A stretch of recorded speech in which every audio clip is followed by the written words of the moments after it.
Hello friend, चलिए discuss करते हैं। जस्ट 15 डेज बिफोर नीट 3 मई के एग्जाम जो होने वाली है 2026 का, उसके पहले मैं आपको से डिस्कस करना चाहता हूं। बहुत सारे बच्चों के माइंड में ये है कि भाई हमें मॉक टेस्ट देना चाहिए या रिवीजन देना चाहिए।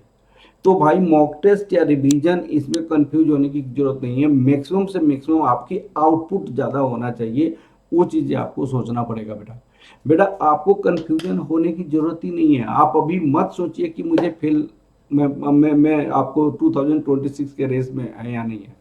चाहे आपको 400 से कम मार्क्स आपके पास आ रहा है, चाहे आपकी मार्क्स 400 से कम आ रहा है, या 400 टू 500 के बीच में नंबर आ रहा है, चाहे 500 टू 600 के बीच में नंबर आ रहा है, तो 600 टू 700 के बीच में नंबर आ रहा है, आपको रेस में है और आपको अभी भी चांसेस है गवर्नमेंट मेडिकल कॉलेज मिलने का 100%।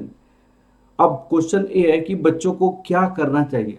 भाई बच्चों को मॉक टेस्ट देना एकदम अनिवार्य है, एकदम कंपलसरी है मॉक टेस्ट देना। मॉक टेस्ट देता बच्चा दे। सबसे पहले बच्चा क्या करेगा भाई, अपना मॉक टेस्ट देगा। बच्चा क्या करेगा, मॉक टेस्ट देगा, मॉक टेस्ट देगा। सबसे पहले मॉक टेस्ट देने के बाद अपनी वीकनेसेस को फाइंड आउट करेगा। वीकनेस को फाइंड आउट करेगा, जो वीकनेस है उसको रिवीजन करेगा। अब क्वेश्चन है कि किस टाइप की मॉक टेस्ट है। अगर किसी बच्चा का नंबर मार्क्स आपके पास, अगर किसी बच्चा का मार्क्स लेस देन 400 मार्क्स आ रहा है, तो भाई आपको फुल मॉक टेस्ट देने की जरूरत नहीं है। आप सिर्फ क्या कीजिए, PYQ कीजिए। हर एक साल एक PYQ कीजिए, हर एक साल एक PY कीजिए। आपको हर एक साल का PY कीजिए, फिर आपको फाइंड आउट कीजिए अपना जो कौन सा आपकी वीकनेस है, आप कहाँ पे लैग कर रहे हैं, उसका फुल रिवीजन कीजिए। आप फुल रिवीजन कीजिए, बहुत अच्छे से रिवीजन कीजिए।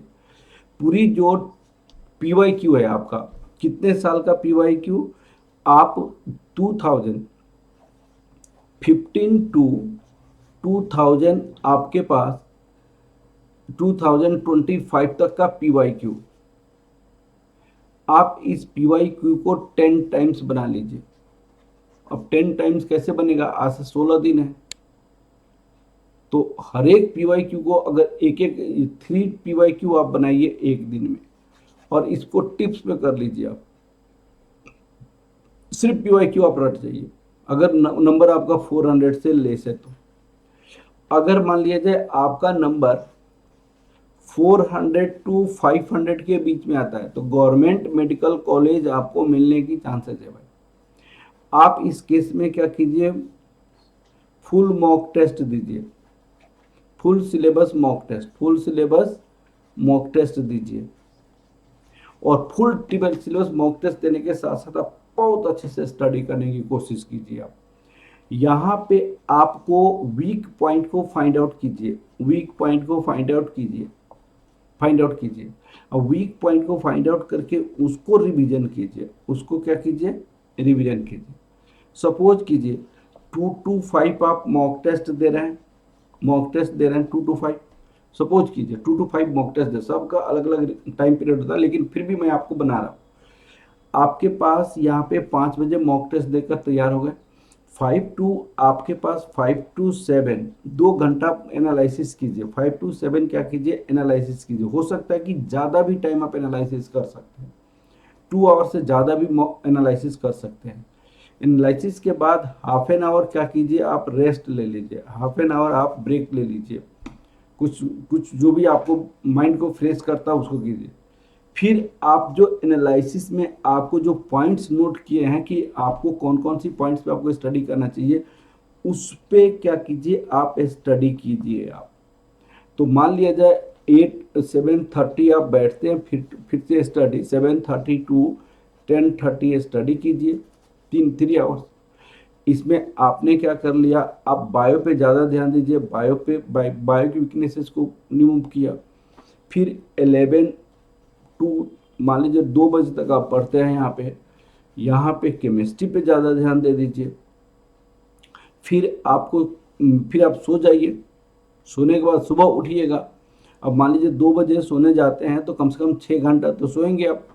तो 8 ओ क्लॉक उठते हैं तो 9 टू आपको 1 ओ क्लॉक, 9 टू 1 ओ क्लॉक आप क्या कीजिए, आप केमिस्ट्री, फिजिक्स प्लस बायो का एक बार रिवीजन कर लीजिए फिर से। इसी पॉइंट में आपको 2 बजे तक रात में जो पढ़ेंगे इसमें आपको फिजिक्स भी आपको रिवीजन करनी है। यहाँ पे 9 टू 1 है, आपको केमिस्ट्री, फिजिक्स, बायो का रिवीजन कीजिए। तो यहाँ पे आपको क्या है कि मॉक टेस्ट का टाइम भी मिल रहा है, मॉक टेस्ट के साथ साथ आपको रिवीजन करने का भी टाइम मिल रहा है बेटा। मॉक टेस्ट के साथ साथ रिवीजन करने का टाइम मिलेगा। इस तरह आपको क्या करना पड़ेगा, अपनी टाइम को अलॉट करना पड़ेगा कि मैक्सिमम से मैक्सिमम आपके पास आउटपुट निकले। अगर किसी बच्चा का 400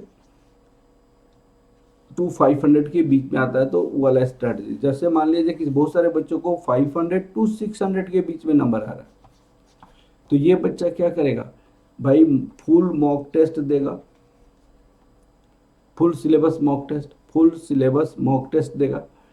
फिर आपको उसमें आपको एनालिसिस करेगा, प्रॉपर एनालिसिस करेगा, अपनी टाइम को मैनेज करेगा कि टाइम आपको 3 आवर्स में कंप्लीट हो पा रहा है कि नहीं, मॉक टेस्ट आपको OMR शीट फिल करते समय। इस टाइम को भी इम्प्रूव करने की कोशिश करेगा बेटा, टाइम को भी इम्प्रूव करने की कोशिश करेगा। और एनालिसिस के बाद अपनी वीकनेसेस पे काम करना पड़ेगा, वीकनेसेस पे वर्क करना पड़ेगा। एक बात देखिएगा, बिना एनालिसिस का मॉक टेस्ट देने का फायदा कुछ नहीं है, बिना एनालिसिस का मॉक टेस्ट देने का फायदा 0 है। तो इसमें आपको एनालाइज रिवीजन करना है, लेकिन क्या चीज़ का रिवीजन करना है, तो रिवीजन अपनी वीकनेसेस पे करनी है। बहुत सारी चीज़ आपको आता होगा, उसको रिवीजन अभी नहीं कीजिए। आप अपना नोट्स जो बनाए उसको पढ़ना है, आपका जो शॉर्ट नोट्स पढ़ हर एक सब्जेक्ट का बनाए उसको पढ़ना है। आप अपनी वीकनेसेस को फाइंड आउट करनी है, वीकनेसेस को रिवाइज करनी है बेटा, ठीक है। फिर आपको अगर तीसरा मार्क्स आपको 600 टू 700 के बीच में किसी बच्चों को नंबर आ रहा है तो भाई बहुत अच्छी बात है, ये 100% श्योर गवर्नमेंट मेडिकल कॉलेज मिलेगा इनको। लेकिन इनको भी आपको क्या करना पड़ेगा, मॉक टेस्ट देना पड़ेगा, मॉक टेस्ट को एनालिसिस करना पड़ेगा बहुत अच्छे से, अपनी वीकनेसेस को फाइंड आउट करना पड़ेगा, और वीकनेसेस को फाइंड आउट करके इस पर वर्कआउट करना पड़ेगा, वर्कआउट। ये जो 16 डेज है मोस्ट अप्रोप्रिएट टाइम पीरियड है, इसमें आप 100% आप अपनी इफिशियंसी को यूटिलाइज कीजिए, 100% आप इफिशियंसी को यूटिलाइज कीजिए बेटा, तब आपका बेस्ट हो जाएगा, ठीक है। All the best for your exam. माँ झंडेवाली से प्रार्थना करता हूँ, माँ सरस्वती से प्रार्थना करता हूँ कि आपकी एग्जाम बहुत अच्छा हो ताकि आपका गवर्नमेंट मेडिकल कॉलेज मिले। Okay, all the best, all the best, all the best.